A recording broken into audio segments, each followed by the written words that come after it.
Shri A K Antony നമുക്കൊപ്പം ചേരുന്നത്. Shri A K Antony, MK Sanu എന്ന വൻമരത്തിനെ, മനുഷ്യനെ അങ്ങ് എങ്ങനെ അനുസ്മരിക്കുന്നു? ആദ്യമേ തന്നെ എൻ്റെ ഗുരുനാഥനായിട്ടുള്ള സാനു മാസ്റ്ററുടെ വേർപാടിൽ എനിക്കുള്ള അഗാധമായ ദുഃഖം ഞാൻ രേഖപ്പെടുത്തുകയാണ്. സാനു മാസ്റ്ററെ ഞാൻ ആദ്യമായി സാനു മാസ്റ്ററെ കുറിച്ച് കാണുന്നത് കേരളം കണ്ട ഏറ്റവും ശിഷ്യന്മാർ ഇഷ്ടപ്പെടുന്ന മഹാഗുരുനാഥനാണ് അദ്ദേഹം. തലമുറകളായിട്ടുള്ള ശിഷ്യന്മാർ ഒരുപോലെ രാഷ്ട്രീയ വ്യത്യാസമില്ലാതെ, ജാതി വ്യത്യാസമില്ലാതെ ഇഷ്ടപ്പെടുന്ന, തലമുറകളെ ഉത്തേജിപ്പിച്ച ഒരു ഗുരുനാഥനായിട്ടാണ് ഞാൻ അദ്ദേഹത്തെ കാണുന്നത്. എനിക്ക് അദ്ദേഹവുമായി ബന്ധപ്പെടുത്ത് 1958 10-67 വർഷങ്ങൾക്ക് മുമ്പാണ്. ഞാൻ ചേർത്തല ഗവൺമെന്റ് ഹൈസ്കൂളിൽ പഠിക്കുകയാണ്. എല്ലാ വർഷവും ഇവിടെ ഗുരുദേവന്റെ സമാധി, മഹാസമാധി എന്നാണ് പറയുന്നത്, ദിനമായി ആ വർഷത്തെ സമാധിന കമ്മിറ്റിയുടെ സെക്രട്ടറിയാണ് ഞാൻ. ചേർത്തല അദ്ദേഹത്തിന് ശിഷ്യനായിട്ടുള്ള മായിത്തറ ഗോപിനാഥുമായിട്ട് അദ്ദേഹത്തെ പോയി കണ്ടു. ചേർത്തല സ്കൂളിൽ വരാൻ പറഞ്ഞു. അദ്ദേഹം സമ്മതിച്ചു.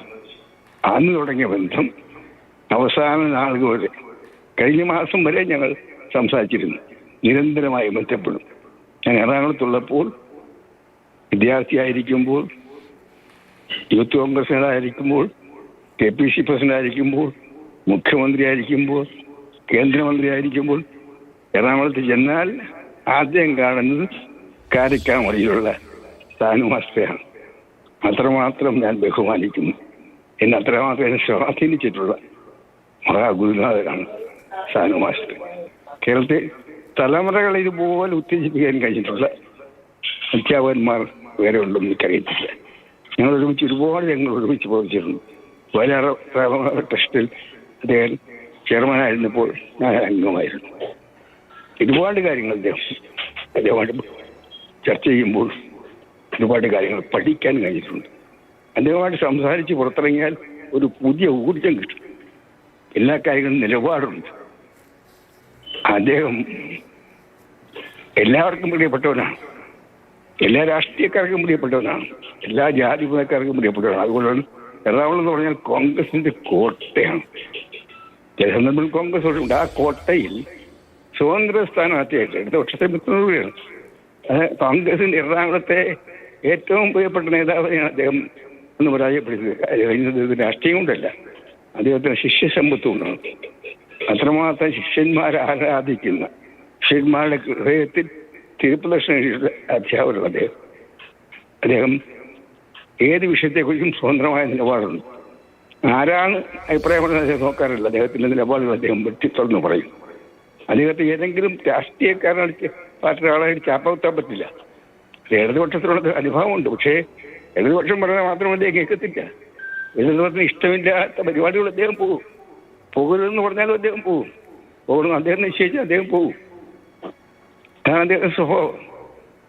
ഞാൻ കഴിഞ്ഞ ആഴ്ച അദ്ദേഹത്തിന്റെ ഒരു ലേഖനം വായിച്ചത്, 50 വർഷങ്ങൾക്ക് മുമ്പ് മയനാട് എന്നൊരു യോഗത്തിൽ ടാക്സി വിളിച്ച് എറണാകുളത്ത് നിന്ന് വയനാട്ടിൽ വന്ന് വയനാടാമർമ്മയിൽ തകച്ചേട്ടയും കൂട്ടി വയനാട് പോയി പ്രസംഗിച്ച് ആ പ്രസംഗത്തെക്കുറിച്ചാണ് പറഞ്ഞത്. എത്രമാത്രം ഓർമ്മശക്തിയാണ്. ഞാൻ പലപ്പോഴും ചോദിച്ചു, ഭാഷ ഇങ്ങനെ സ്ഥിരമായി സഞ്ചരിക്കണം. കാരണം കഴിഞ്ഞ കുറേ നാൾ മുമ്പ് വിളിച്ചപ്പോൾ അദ്ദേഹത്തിന് കാല് കുഴപ്പം നീരാണ്. എന്നിട്ടും അദ്ദേഹം പോയി. ഞാൻ തിരിച്ചു വന്നപ്പോൾ ചോദിച്ചു, ഭാഷ ഇങ്ങനെ എന്തിനാ പോകുന്നത്? പറഞ്ഞ ആന്റണി, ഈ യാത്രയാണ് എൻ്റെ ഊർജം, അതുകൊണ്ടാണ് ജീവിക്കുന്നത്. കഴിഞ്ഞ മാസത്തെ ജന്മദിനത്തിൽ ഞാൻ വിളിച്ചു, അന്ന് സംസാരിച്ചു. 2-3 ദിവസം അദ്ദേഹത്തിന്റെ സുഖമില്ലാതെ ആശുപത്രിയാണെന്ന് കേട്ടപ്പോൾ ഞാൻ മകൻ രഞ്ജിത്തിനെ വിളിച്ചു. രഞ്ജിത്ത് പറഞ്ഞു, മാസ്റ്റർ അന്ന് ICUലാണെന്ന് പറഞ്ഞു. ഇന്ന് വാർത്ത കണ്ടപ്പോൾ ഉടൻ തന്നെ ഞാൻ രഞ്ജിത്തിനെ വിളിച്ചു. രഞ്ജിത്ത് പറഞ്ഞു, അച്ഛൻ പോയി എന്ന് പറഞ്ഞു. എനിക്ക് വളരെ രഞ്ജിത്തിന്റെ ആ ഇടറിയ വാക്ക് കേട്ടപ്പോൾ എനിക്ക് ദുഃഖമുണ്ടായി.